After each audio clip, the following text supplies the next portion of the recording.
अस्सलाम वालेकुम दोस्तों, एक नई वीडियो के साथ आपकी खिदमत में हाज़िर हूँ।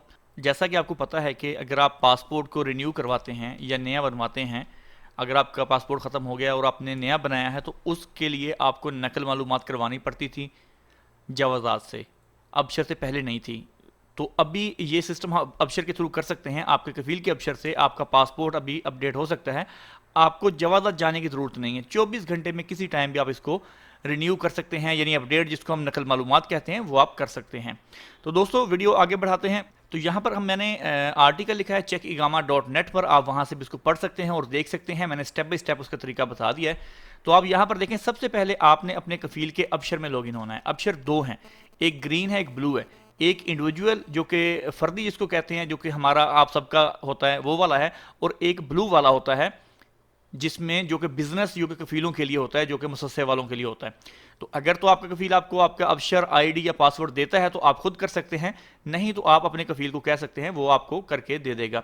उसका तरीकाकार कुछ इस तरह से होगा, जो भाई कर सकते हैं या जिनके कफ़ील उन पर इतमाद करते हैं और उनको यूज़र नेम पासवर्ड दे देंगे, तो वो कुछ इस तरह से कर सकते हैं। सबसे पहले आपने अपने अबशर में लॉगिन हो जाना है। जैसे ही आप अपने अबशर में लॉगिन होंगे, पासवर्ड आएगा और पासवर्ड लगाने के बाद पिन कोड आएगा मोबाइल पे, वो डालने के बाद आप जब अबशर पे आएंगे तो यहाँ पर आप देखें ई सर्विसेज जो है आपका शो हो रहा है, ठीक है। इस पर आपने क्लिक करना है। जैसे ही आप इस पर क्लिक करेंगे तो नीचे आपको यहाँ पर उसके ऑप्शन आ जाएंगे। ऑप्शन में आपने पासपोर्ट्स आपने यहाँ से सिलेक्ट कर लेना है, ठीक है, दूसरे नंबर पर ये वाला। जब आप इस पर क्लिक करेंगे तो आपका ये देखिए आगे को है, तो नेक्स्ट आपका मेन्यू खुलेगा आगे ही उसी टाइम ही। तो आपने वहाँ पर अपडेट रेजिडेंट पासपोर्ट, ये आप देख सकते हैं, इस पर आपने क्लिक कर देना है। तो जैसे इस पर आप क्लिक करेंगे तो कुछ इस तरह से आपके सामने विंडो खुल जाएगी, अपडेट पासपोर्ट इन्फॉर्मेशन। तो यहाँ पर आपको यहाँ से आपने स्टार्ट यूजिंग सर्विस। अगर आपके कफ़ील के नाम पे कोई ट्रैफिक वायोलेशन है तो ये काम नहीं करेगा। लाजम है कि आप उसको पे करें, उसको पे करने के बाद ये काम करेगा। यहाँ पर हम जो है ये आप देख सकते हैं स्टार्ट यूजिंग सर्विसेज। तो सर्विस हम जब इस पर क्लिक करेंगे तो ये इस तरह से कुछ इस तरह से आपके सामने आ जाएगा। स्पॉन्सर्ड लिस्ट है और डिपेंडेंट, हम डिपेंडेंट है तो हम उस लिस्ट में जाएंगे। इस पर क्लिक करेंगे।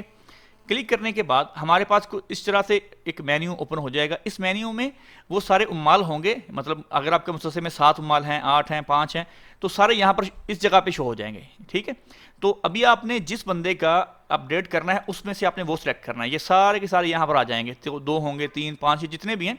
यहाँ पर आप सर्च में उसका नाम या इकामा नंबर लिख के उसको सर्च भी कर सकते हैं।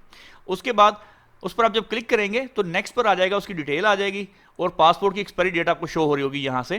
तो आपने उस पर नेक्स्ट पे क्लिक कर देना, ये आप देख सकते हैं। नेक्स्ट पे क्लिक करने के बाद कुछ इस तरह से आपके सामने डिटेल आ जाएगी। न्यू पासपोर्ट नंबर आपने लिखना है, यहाँ पे ओल्ड पासपोर्ट नंबर है और ये डिटेल आपसे पूछ रहा है। तो न्यू पासपोर्ट कब इशू हुआ उसकी डेट, न्यू पासपोर्ट की एक्सपायरी डेट क्या है, यहाँ पर वो आपको नए पासपोर्ट की डिटेल मांगेगा। तो ये सब करने के बाद यहाँ पर अपडेट पासपोर्ट इन्फॉर्मेशन आपने इस पर क्लिक कर देना है। तो यहाँ पर वो आपको कहेगा कि एक बार आप अपनी डिटेल चेक कर लें कि आपकी डिटेल जो यहाँ पर शो हो रही है वो बिल्कुल सही है, नए और पुराने पासपोर्ट की। सही होने के बाद आपने कंटिन्यू पे क्लिक करना है। तो नेक्स्ट ये passport has been updated successfully, तो आपका पासपोर्ट अपडेट हो जाएगा। अगर आपको ये समझ नहीं आती या बिलफर्द आपके कफ़ील को कह रहे हैं, कफ़ील कह रहा है कि नहीं जी जवाज़ात में ही जाना पड़ेगा, तो आप उसको ये वीडियो दिखा दें या ये मैं नीचे लिंक भी दे दूंगा डिस्क्रिप्शन में, ये आप उसको दिखा देंगे। अरबिक में इसको ट्रांसलेट कर सकता है, अरबिक में इसको आर्टिकल को ट्रांसलेट कर लेगा तो वो समझ जाएगा कि ये किस तरह से करना है। तस्वीरों में बिल्कुल वाज़ेह है, आप ये देख सकते हैं, बिल्कुल स्टेप बाय स्टेप मैंने ये चीज़ बताई है कि एक नंबर पे आपने कहाँ पे जाना है और 2, 3 ये पूरा उस तरह से आपने अपने मोबाइल में या अपने पीसी में लॉगिन होने के बाद इस तरह से आप जाके अपना पासपोर्ट को जो नकल मालूमात है वो कर सकते हैं। चाहे आप एयरपोर्ट पे बैठे हो, कफ़ील को फ़ोन करें तो कफ़ील 1 मिनट में उसी वक्त बैठे बैठे कर सकता है। तो दोस्तों ये थी हमारी आज की वीडियो को लाइक और शेयर करना नहीं भूलिएगा। इंशाल्लाह मिलते हैं जल्द नेक्स्ट वीडियो के साथ, तब तक के लिए अल्लाह हाफिज़।